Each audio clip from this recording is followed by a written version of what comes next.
Welcome to the Recruiter Startup Podcast. My name's Dualta, and in this podcast series, I will be speaking to investors, advisors, entrepreneurs, and recruiters who are based all over the world, and we'll be discussing how to set up, scale, and operate a world-class recruitment company. Today, you're in for a bit of a treat. I'm going to bring you to Ottawa, where I'm going to be speaking to a former colleague called James Baker.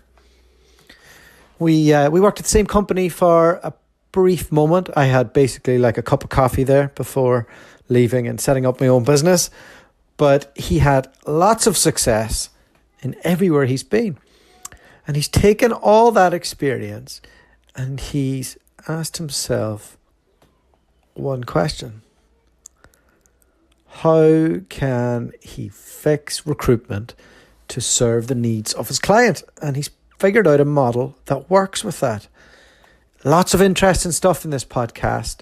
James speaks very eloquently about his experience and his journey, how they don't cold call anybody, how he hires zero salespeople, how and what technology they use to assess and find, fit, and retain the right talent. And we go into a lot of detail on that. And I think I took him into some deep waters on it. But he knocked it out of the park, like the true pro he is. So over to James. What a smooth operator.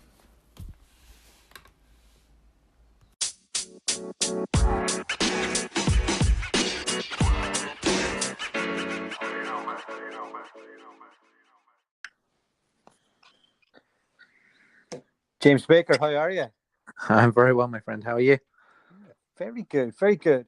How is the weather over there in Ottawa? Well, it's a traditional Canadian day here, so I think we've got about 30 centimeters of fresh snow. It looks like I'm going to have to grab my snowboard this weekend. It's one of life's miseries that I have to kind of endure on behalf of living here in this fine country. Talk to me about snowboarding. Do you get out much? Well, it depends on how you define much. So if you look at my last month, I've done a backcountry trip, a heli trip, and managed to get some time in with the family as well. So I'm a 35, 40-day a season kind of guy. Oh, that's all right, isn't it? It's not so bad at all. So we're very lucky. I mean, we're in a great place here, and we get 5 months of this wonderful white stuff that comes down. And yeah, I think this weekend it'll be family up on the hills, in the trees, and dodging the trees as best I possibly can. Oh, fantastic. I suppose for anybody listening, myself and James came across each other, I don't know, was it 4 or 5 years ago now? Yeah, probably will be, yeah. And when I lived in Canada, and we'll probably jump into that later in the podcast, but myself and Charlotte, my wife, constantly debating on whether or not to go back to Canada. Well, I'm always recruiting. We're growing. So, if you're interested, I can certainly put an offer sheet together for you. I'm looking for someone half decent. So, maybe Charlotte probably is the one I should speak to. Yeah, definitely. I could use her. I could use her getting back to work. Do you have daycare provided in there as well? We can certainly put that into the package. I'm always interested. If we drop a little bit on the relocation, and we'll put a little bit more into the daycare for you. Yeah, you'd only end up doing what you're told if Charlotte worked for you, though. It's probably true. She's special. Yeah. So, She's Jake, talented. You have been in recruitment since you were a very young man. I was 15 years ago this month I got into the business. That's unbelievable because you're only in your 30s, right? I'm 37, yeah. So I was a little wet behind the ears when I first got into this trade. It's probably fair to say. So talk to me about that. What was that? What was your induction? Where was it? When was it? Well, I'm actually a hospitality guy is where I started. So I started in the restaurant business. I think as a young man, I had the probably the most stereotypical kind of thing for someone living in the British Isles. I was living and running a pub. So I lived above the pub, and I did that for 2 or 3 years until a couple of guys who just started their own business, they used to drink there regularly, said, "Hey, James, we think you'd be great in sales. We'll teach you to sell." And so I got into ad sales. And interestingly, my biggest client by revenue was a recruitment company, and they were doing recruitment advertising. So this is when you were still putting recruitment ads into newspapers, into magazines on a weekly, monthly basis. And so my first exposure to the business was actually selling to Hayes Montrose back in the day, which was, that business I don't think exists. I think it all got merged in. But yeah, that was way back in the early 2000s. I feel like you're too young to be talking about the olden days. It depends on the day. Yeah, I'm sure we'll talk about the joys of running your own business, but it was all part of the fun journey. So I've noticed that you've gone back to university recently, which I think you're mental doing that, setting up your own business, but we'll jump into that. Why didn't you go originally? Different path for me. I was at a grammar school in the southwest of England. I was thinking it doesn't sound like a rough accent. No, it doesn't. So, I was fortunate on that side. But no, I was at grammar school. I wasn't one for the education system at that time. Yeah. I was a wonderfully young, petulant, for a little bit too much piss and vinegar, probably as a young man. So I decided at 16 that rather than listen to common sense and authority, I would just go off and forge my own path. So I left home, and it's hospitality. So that was the business. So I just went into it and said I'll figure out the rest later. And it took me a few years to figure it, but fortunately, in my early 20s, I kind of landed on my feet and kind of found my groove in the sales side. Yeah, I did 7 years in hospitality. Yeah, good lad. Yeah. It almost killed me by the end of it. And I had a little bit kind of slimmer waistline back then because you're actually on your feet all day moving around. Yeah. So there are some positive upsides. But I always say to people, we hire a lot of people coming out who started in hospitality. You learn to deal with problems instantaneously. You have no margin for error. So you've got to be on the fly. You've got to deal with a smile on your face regardless of what's going on, because that's the business, service. And so I think that actually gave me a good grounding for this space. Yeah, when I was 25, 26, it was I finished uni, had kind of done that whole thing to death, and I was in Brussels and I was running a nightclub, and it was like managing psychopath bouncers. I can say that now because they're obviously not going to be listening. They're probably in jail or something. Doing that and like trying to keep people from the street off coming in, and it was a real education that anytime I have a bad day now, I'm like, do you know what? It's not so bad, life's all right. But that's the hospitality game, and it breeds great recruiters. I agree. And what else? Do you know what else breeds great recruiters? In my opinion, or in your opinion? So in the industry's opinion, Hayes breeds great recruiters. They do, yeah. I remember the first 12 weeks there, the training they put us through. Also, I don't know if you were Hayes as well, weren't you? So Charlotte worked at Hayes. I started at Robert Walters when Charlotte started at Hayes. Good old day. And Charlotte is more of an internal focused kind of character. And I used to meet her at lunchtime and she'd be crying. I can't do this. I can't do this. They won't let me sit down. Well, he used to joke, any newbie wouldn't get a chair until they made their first, 10 successful canvas calls. But no, the training program they put us through, the 12 weeks that they originally used to put us through, and one of my very best friends to today, I met the first day I started at Hayes. We met at King Cross Station, a guy called Josh. And he was in my wedding party and that, and the relationships and the training they put you through, they push you hard. It's almost like being in the army, going off to military academy. Exactly, military academy. We're going to push you, and a third of you are going to fail in the first 3 months. But if you make it through that, you know what? You're probably going to do all right in this game. It's those early days, getting the recruitment dreams at night.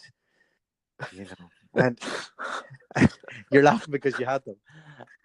I did, yeah. I think I still have them now, unfortunately. So I think I'm not sure if that's a recurring nightmare or not, but we can debate that at a different time. But no, it was. I will say Hayes. They gave us a great foundation, and even when I actually spoke to Robert Walters before I went to Hayes, so I spoke to all of the big companies, and this was obviously 15 years ago now, so 2004. And I remember with Hayes, we're a global business. If you do well here, within 2 to 3 years, you're going to be able to give yourself a platform to really move your career forward. So here's a path. So come in, work your tail off, do what you're expected, produce good numbers, and the world's your oyster. And I think within 18 months of being at Hayes, I was having conversations with them about what they were doing in North America and how they're expanding across across that continent. Yeah, and it's an interesting one. They've actually struggled to put in their blueprint to North America what they've done in Australia. Agreed. And they bought a company for like a few $100 million or something in the US to try and get a foot in the other year. I reckon your man's laughing all the way to the bank. It's funny that what is it about North America that's so different? Well, it's not as crowded, which is kind of nice. It doesn't rain as much, or at least where I am, which is so I could look at some of those things. But no, the one thing I'll tell you, and again, we're based in Eastern Canada, so our marketplaces are Toronto, Ottawa, Montreal. We do some work in Boston, Chicago. It's less about the hierarchy and about who you know. So it's not about, you went to school with this person, you went to the right prep school, you went to the right university, your dad's friends with this individual. It's more about you have to show some patience in order to win a relationship. But once you have the relationship, as long as you continue to deliver and you continue to execute, you will maintain that trust and relationship. So it's less about the grind of, I have to go for a drink after work with somebody, so I'm going to miss out on an important conversation. It's more about what you say you're going to do, you do, and you earn and keep the trust of people. Do you think that's more a Canadian thing than working the US?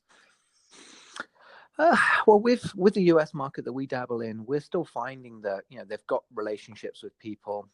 Their expectations, there's less patience on delivering on the expectations. Also, they're far more litigious or rigorous with regard to the contract terms. So here in Canada, yes, you set out a term of agreement, say we're going to do A through Z for you. South of the border, there's an expectation you're going to update them on every single milestone. You're going to have more deliverable management would be kind of part of the market there, but again, we find them highly respectful. They just like the urgency more so than the Canadians. Canadians are a little bit more conservative. South of the border, our US clients, particularly at the C-suite, when we're doing that senior work, they want to see decisiveness and action.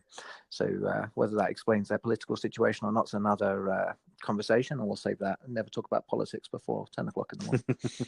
It's 2:30 here, so damn it. Okay, so you did your initial apprenticeship in Hayes, and then they got you got to move, didn't you, over to Canada through them? What was that like? What was that like? You were a young enough chap then. Were you single? Did you arrive? Was it hard to find a house? Like what was your journey like at that early stage? Well, the first thing was the immigration process back then was really tough. So I remember we were accepted. So we actually, Donna and I, my wife, who's now my business partner, we founded our business together. We came over together. So they brought us over as a couple. So we automatically had a relationship, somebody that we could share the experience with. But I came in very, eyes wide open, and Donna and I agreed. We're going to do this for 2 years, and we're going to commit to 2 years. So whatever happens, we're going to enjoy the journey. We're going to enjoy the experience. We're going to see the country, but we're going to put everything on it for 2 years. After 2 years, we'll make a decision. We'll come back. But when I came over, we'd never been to Canada before. We'd never even been to Ottawa before. We landed at the airport with our suitcases, and Hayes had hooked us up with a hotel for a month, and that was it. And we just said, let's go. And the hardest part was, trying to find a social scene to go with it. So it was, it was great. Go and see the museums, go and see the sites, go for a drink, go for a meal, jump on a plane and go to another city. But it was finding those comforts in life that were the hardest things. And so finding a social circle. Yeah. Did you not have the camaraderie that the office brought in the UK? Not to the same degree, because we came into, we were the only people from the UK in that office. We'd come into essentially a new startup, and our responsibility was to instill the business processes and systems and really the metrics that were expected in the UK into the Canadian market. Yeah. So, we had to earn their trust. So there's a period of time where you're adjusting to it. But were you in a leadership position from the off? We were called business managers, which at the time was kind of, I would guess, a mid-management. Okay. So we were looked at to train and develop people. But so what I will say, though, is all we had to do is put ourselves out there. And within even weeks of arriving, we're suddenly being invited out. And in the UK, you have a close group of friends. In North America, you have a lot of acquaintances. So while it takes longer to find that group of friends and that core group, there's this openness, whether it's, you see the tailgating where everyone comes together and breaks bread with random people, or you go off to, join a social group. There's there's an openness and a willingness and a comfort in just meeting new people. So we did find that it didn't take us long to start to feel settled here. Yeah, I find it. Australia was quite the opposite, actually. We were all in it together. It was like, because we were all fighting to get sponsored and to keep our jobs, and then it was to be the number one in the room, and so, and a lot of those guys would have been at my wedding, and we would have played football. Like, we lived in each other's pockets for a few years, and actually in Canada I found it quite the opposite, and that'll probably bring me on to the common ground that we have, and we've both worked for David Appling Group. I had a cup of coffee there and moved on. Your legendary status is still retained, obviously, from that. But you did 5.5 freaking years there. I did. I tell you, I'm a tolerant human being. But no, it was for me. I mean, you take the multinational, the FTSE 100, Hayes environment, and I will tell you, there is no better training ground than working there, where you learn your processes and systems. And for me, it was stepping into a place where I could be more accountable for the overall decisions that are made and how we delivered on our expectations. So it was taking those down. So Appling, when I joined, we were 75, 80 people. The office that they asked me to build out was 3. And 5 years later, the company's best part of 200 heads. We're doing 2,500 placements a year. My offices were 20 people in Ottawa. We had another dozen people out on the East Coast. We were building out the Toronto market. So it was less about being part of a system and suddenly having that independence. But without the training ground, I would never have got there.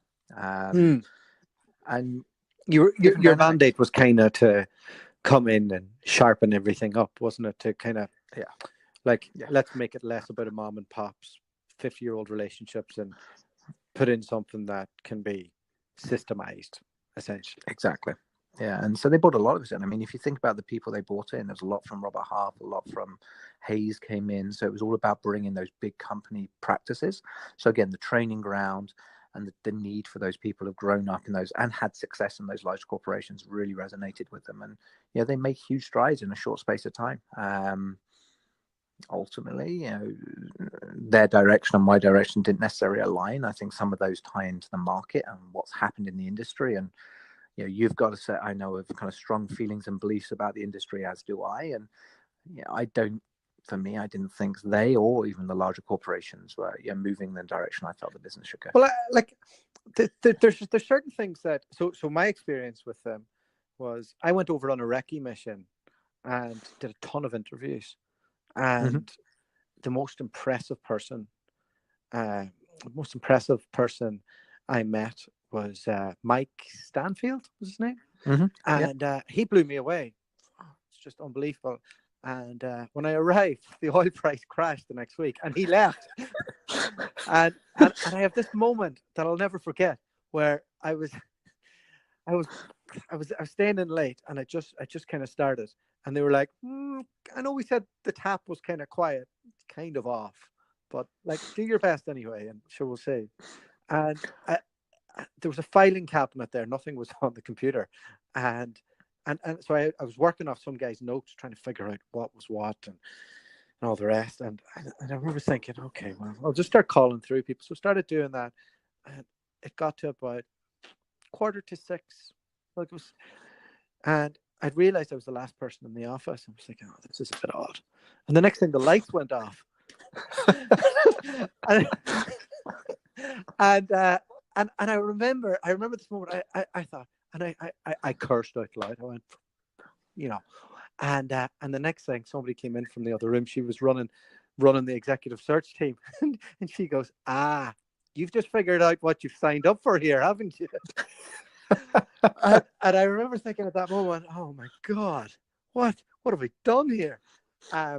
So I remember thinking that the timing was just so awful. But what's nice is you keep in mind that. So I remember one of the things that when we first came over, we actually had success fairly quickly. And it wasn't because we were better than anybody else.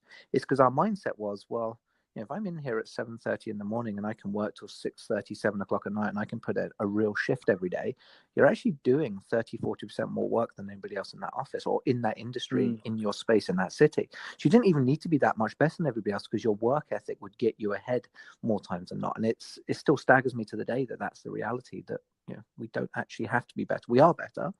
But when you combine that, the fact that our output is so much higher, it just makes a huge difference. But I remember looking at that, like when I look at that business now, I remember thinking, like, there was basically 10 people running their own businesses through the Applin brand with no collaboration in there. And I was thinking that this is a weird setup. But what it ultimately led me to do was to go, actually, I'm just going to do my own brand and set up my own business. So I'm forever thankful that I went in there and went, okay, actually, the corporate ladder isn't for me. The boutique ladder isn't for me. I'm actually going to have to just set up my own company. And that was what pushed me to do it. Fascinating. I took me a little longer to realize that, though. So I guess you're a much more amenable character, though. Things aren't going wrong, I'm blowing the place up. So it's just from being from a different island. That just what makes the difference for you. But, yeah. So you've had this big business experience, right? Where and you're the type of character, I've seen you on stage, and you're pretty smooth operator. Like, you could have worked your way up to the top of either company if you had a stick out. And very few people are able to kind of grease the right channels and do all the work that's needed for that, and like to keep everything together and to handle the pressure and the politics and all that. But you're somebody who has all that, but yet something inside you made you go out on your own. What led to that? Well, there was two things. And again, you talk about market downturns. I remember in 2009 when the market really dropped out the first time, and I saw how the large corporate treated the employee base. So it wasn't, the decision came out, the market's crashed. So here's a line in the business. Everyone below this line is gone tomorrow. And it was basically a house clearing exercise. There was no concern for the people. And that was my first, I left the large corporates because for me at that stage, it wasn't about the people. It wasn't about the people we were placing. It wasn't about the people who were working there. It was a business. It's a pure, cold, hard business decision. I get it. I respect it. I understand it, but that wasn't for me. So I went to the boutique thinking, okay, this is going to be more about the people. But again, it's, to your point, it's individuals running businesses within a framework, is a bit nicer. There's people, there's a welcoming, there's a warmth, there is a care and attention, but ultimately it didn't change the way that we treated the people we work with. And constantly through the onset of technology, with the tools at our disposal, with the way companies are operating, where it's less patience for people to build up and train and develop in their roles, more and more commoditization started to come about. And we were making 2,500 placements a year, which is terrific. We were working with a lot of people, but we were losing a lot of clients every year. And so for me, I was looking, why are we working so hard? Why are we spending so much money? Why are we doing so much business development when we seem to be losing, a quarter to a third of our customers every single year? And it dawned on me, it was actually, ironically, we just won an award for a best managed company. And I remember speaking to the individual that ran the awards program, and I said to him in my way that I do, I said, let me buy you a beer. I'd love to pick your brain, because I wanted to find out another new contact. I'd love to understand from him what sets different companies apart. And he said to me, I don't like your industry, James. I said, well, that's very kind of you to say. Thanks. I appreciate buying you the beer now. He said, but let me explain why. He said, I don't think your industry truly answers the question that your customers are asking you. And he said, I want you to go away and think about that. I'm not going to give you the answer to that. So I suddenly had this obsession to say, well, what is it we want? And so my answer, which there was a few margaritas drunken here and there and a few conversations with people, but we realized that we were spending our entire lives making placements for a living. Every single company we worked with was asking us to find them a successful employee. So for me, the entire business model, Applin, Hayes, was driven towards making placements. Make a placement, get out there as quick as possible, short guarantees, and fingers crossed the person works out. So there was no accountability beyond, a 12 or 16-week period for the success of that person. So if they went wrong after 6 months, 7 months, 8 months, we were blamed because we'd made, in their eyes, a poor placement, which meant they went elsewhere and took their business elsewhere. So I decided, to my delight of my wife, that we should walk away from, a vice president level role, nice secure income, great business, good upward trajectory, as you say, that I could do very well in the business and throw it all away and basically earn nothing for a couple of years to build our own company where we could go from just placing people to actually trying to support the success of the people we place. So we came up with a model we call Find, Fit, and Retain, where we only headhunt talent. We use deep psychometrics and fit and kind of team dynamic tools to assess how they will work in an organization. Then we have a whole host of business coaches, psychologists, and HR consultants that work with every place for up to 1 year after they start with a new company, and we guarantee everything for a year. So for me, it was just, I didn't think the model was right. So I made the choice that the only way I can create the model is to build my own business. And it was still the best and the dumbest thing I've ever done in my entire life. I think to understand what that model is, because it's very easy to say a lot of things, is to go into how you price that. Yes, we do it for the same price as a regular search firm in our industry. So our prices are, we start at 22%, our top end is 30%. We have a 1 year guarantee with every placement, and we invest 20% of our fee back into the post-placement process. So we spend on some of our senior level roles anywhere between $25,000 and $30,000 on post-placement support for our executive placements. Very clever. So essentially, you're charging above market average fees, and then but the money, the extra money that you're making, you're investing that back into making sure that the customer comes back and is happy. Yeah. Exactly. Well, the average fees now where we are, I mean, the US market right now is 25 to 30% average fees. I mean, because we work, we don't do any transactional, we do kind of mid-tier and upwards.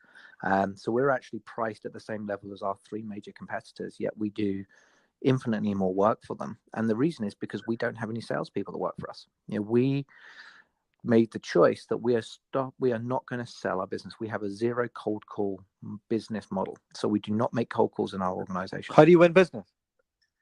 Purely referral. So we went out and we had 3 customers the day we started, that people that we've known, had relationships with, and we said, we're gonna work with you, and we want you to do us a favor. If we do everything we say we're going to do, will you put us in touch with 3 other people you think will benefit from our service? And we've done that every single time we've worked with the clients since we started, and still to this day, 3 years after launching, we have 150 plus clients. Every single one of them came through referral. Fantastic. Is it retained work or contingency that you do? Only retained. We don't do any contingent. Okay. And was that from day one? Yeah, from day one. So those 3 people got you off the ground essentially, financially, and it snowballed from there. You never had any cash flow worries in your first year?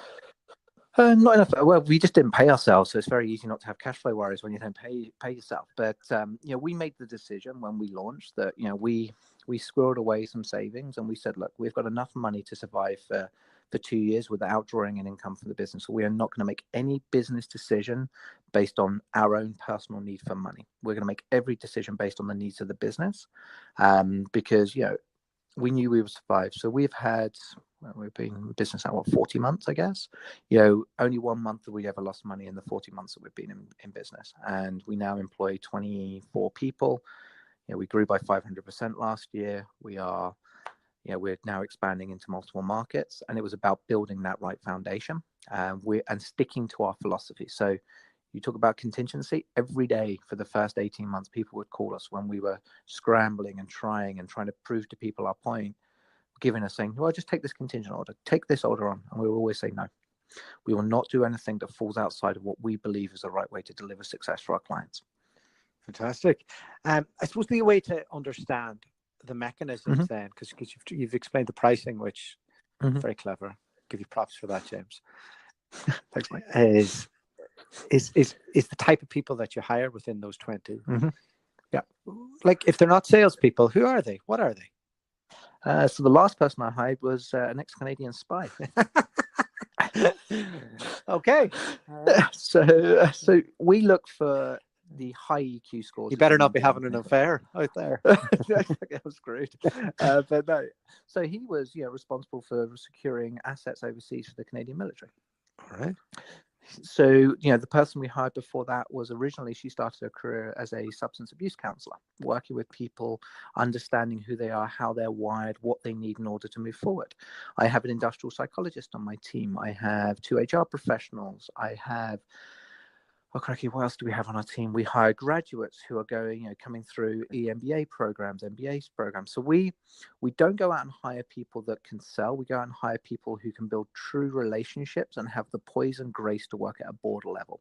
So everybody must have that capacity, in my opinion, to be able to walk into a boardroom with an executive group, the board, the ownership, the management group, and be able to give them sage advice and counsel on the why somebody is or is not going to be successful within their organization. And that's that human intelligence, EQ, that we really look for to drive our business. So you feel that that's more of something that is given rather than learned, or?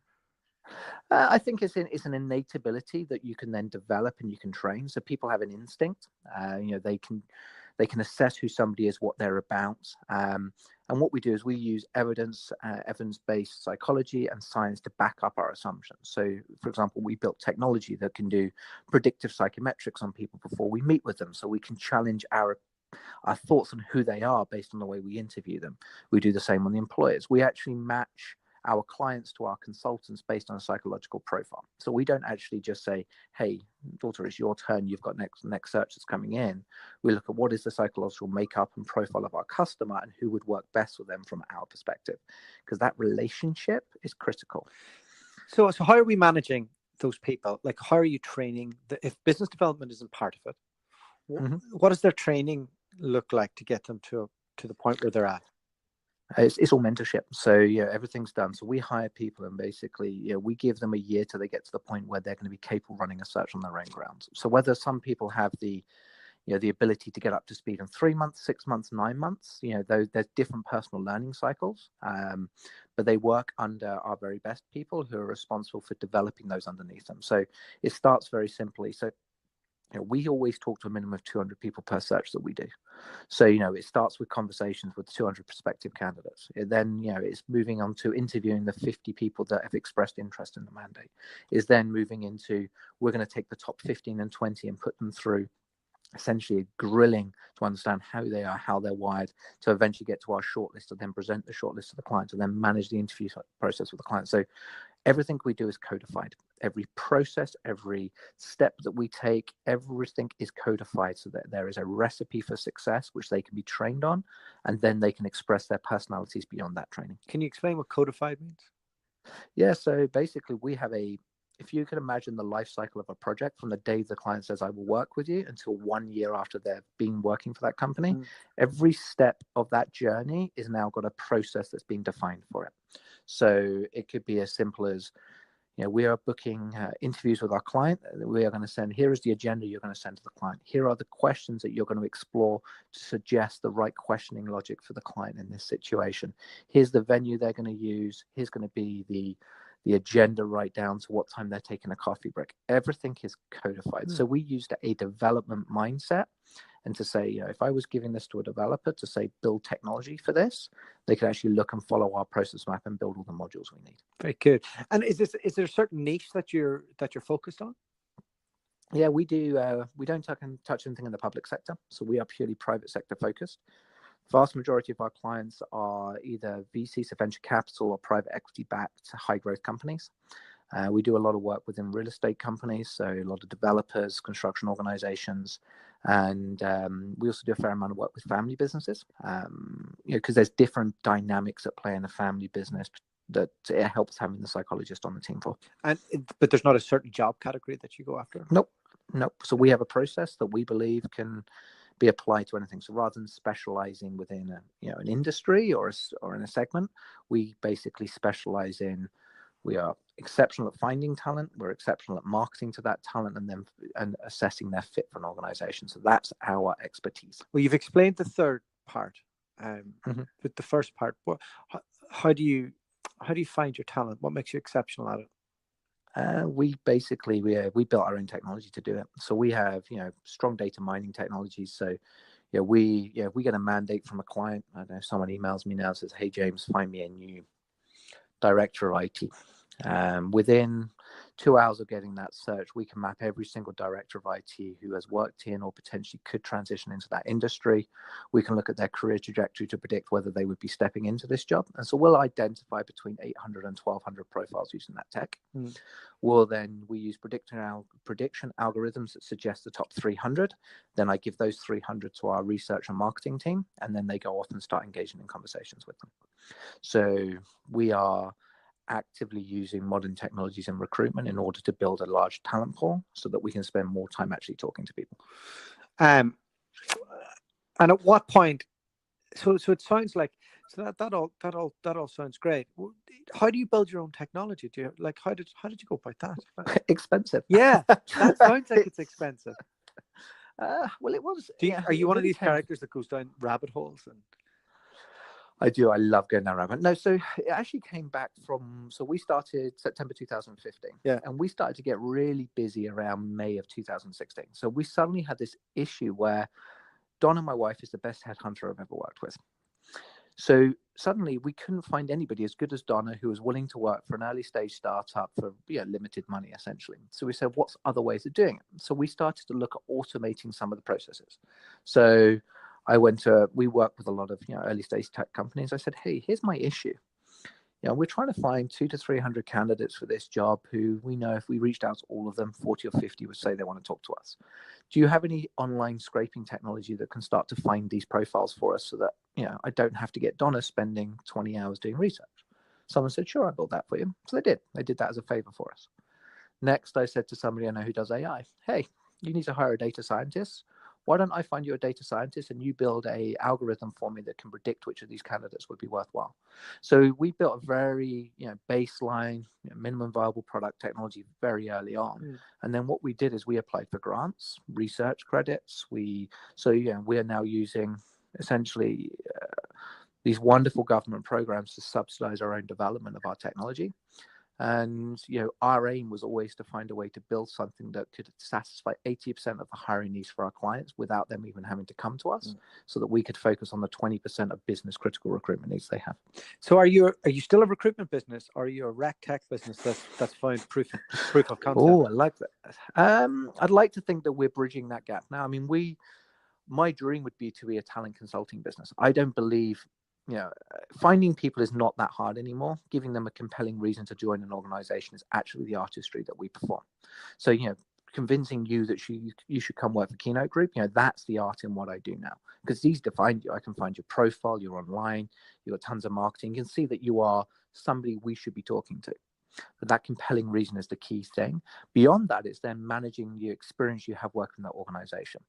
You're going to be expected to hit deliverables early and often. So we want to get to the point where we can provide the training, the coaching, the guidance around all of the talent challenges an organization faces. That's where I think we'll end up. So whether that's using tech, so we have an onboarding tool as well that helps monitor onboarding performance of a new hire. We have a search tool that helps us find more people.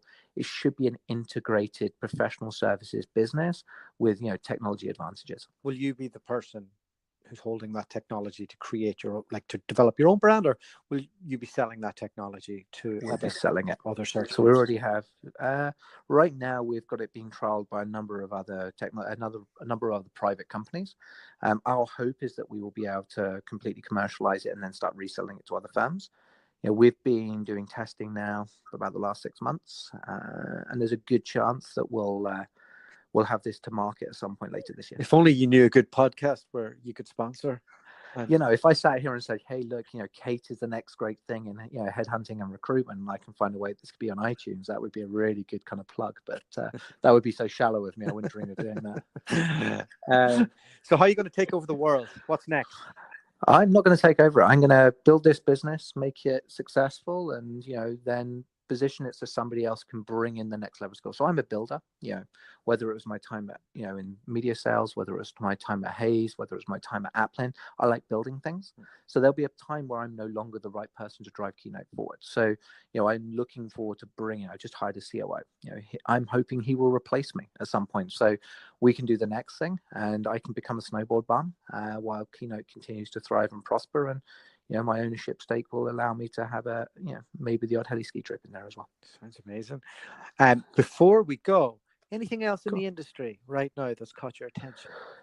Uh, I think, the one thing we're having a lot of conversations at the moment is chatbots, and how, large corporations we're seeing now are using, AI technology to do initial screening interviews with candidates. So we had an instance recently where a client was using Skype chatbots where you were doing phone interviews with AI rather than with an actual human.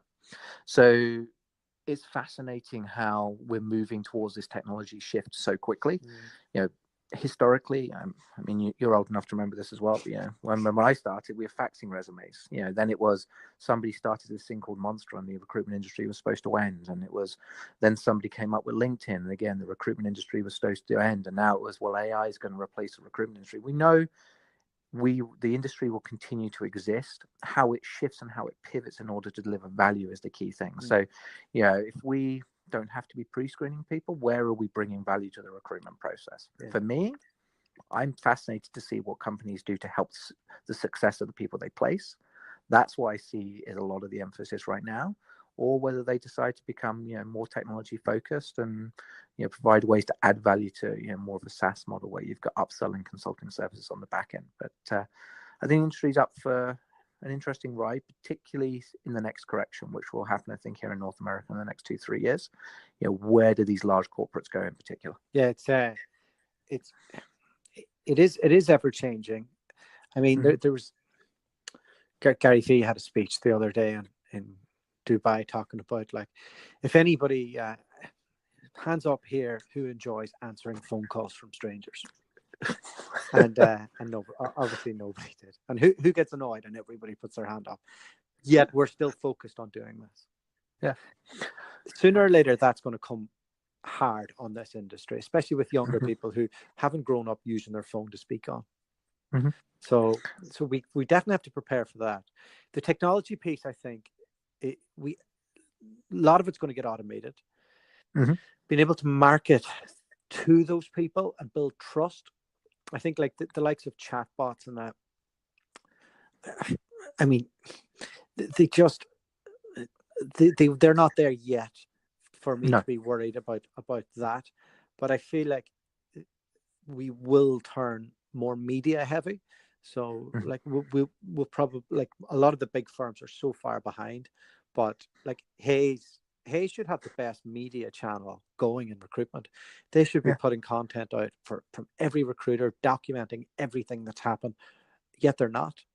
They're afraid of what would happen, what someone would say, and because we're scaling these companies so fast to try and get up to a certain size, and so many people are getting burned on the entry, that those people complain. So they're worried of the bad media backlash, and it's as you said, they haven't figured out the solution.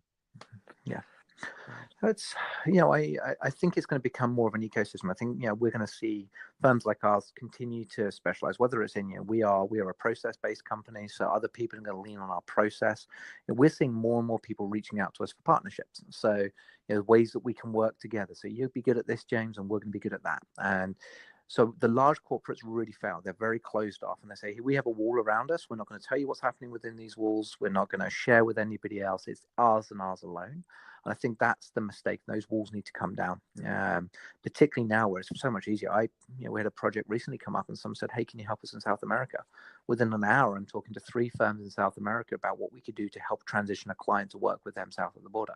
That couldn't happen before. Now it can. There's no limitations to where I can perform work and services just because I'm based in Ottawa in Canada. It doesn't stop me working in Boston, Massachusetts. It's not stopping me traveling to Vancouver to deliver work on the west coast of Canada now.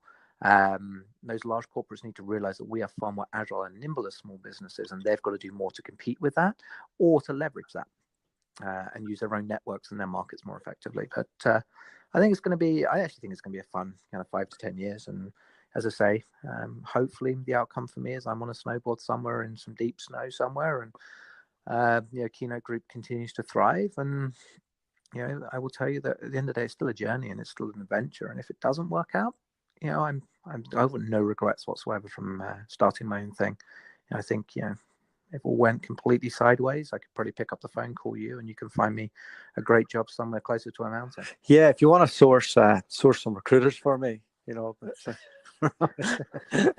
we're always looking to get the next good guy out of Hayes. You know, you could position how great it was to leave and all of that. But James, thanks so much for speaking to me. I expect to see you on the Rec Tech tour, doing all this in the UK and having a bit of a homecoming fanfare and to be speaking at all the expos in the future. It sounds like you're really onto something, and I wish you all the best.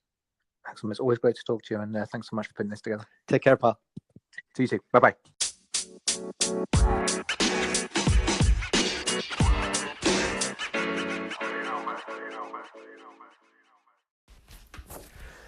Well, a massive thank you to James for coming on the podcast.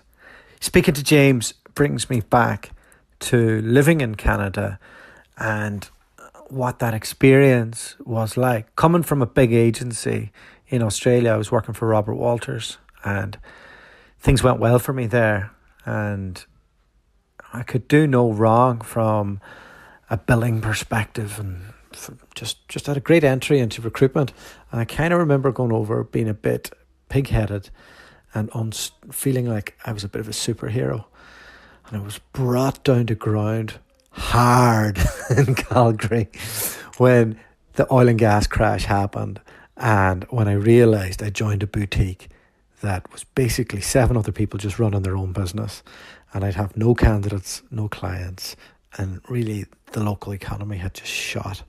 So it was an interesting time. But I remember that James came for a conference that we went to, and I had one foot out the door at this stage. So I wasn't really paying attention to much of what was going on because I kind of lost belief in anything that I was sold at the time, as what happens, you know. And James got on stage and he delivered this amazing talk. You know, by the end of it, I could have sworn he was working in a completely different company. You know, he just his delivery is phenomenal. And in this podcast, very impressive. You know, I brought him into some deep waters there on how they go about things, how they're different. And he was able to really get into the minutiae of the detail of what they've done and how they've developed it. And he sounds like somebody who goes into a real rabbit hole to find solutions. And he's done that and managed to build his business and fix the problem that he set out to fix. So fair play to him. Really enjoyed it. And I think anybody who listens to this can understand that James is going to go somewhere. This is going to be a big exit at some stage. And it was a great insight into how somebody's career can develop if they move abroad, if they leave a big agency and go to a boutique and then set up their own business. And, you know, they keep an open mind. They try and take all the stuff that they've learned on their journey to create something that is shaped in their image. So fair play to him and his wife. I wish them all the best for the future. And I'm really grateful for them coming on the podcast. What a great episode. The podcast you just heard was made using Anchor. Ever thought about making your own podcast? Anchor makes it really easy for anyone to get started. It's a one-stop shop for recording, hosting, and distributing podcasts. Best of all, it's 100% free. Sign up now at anchor.fm/new. That's anchor.fm/new to get started.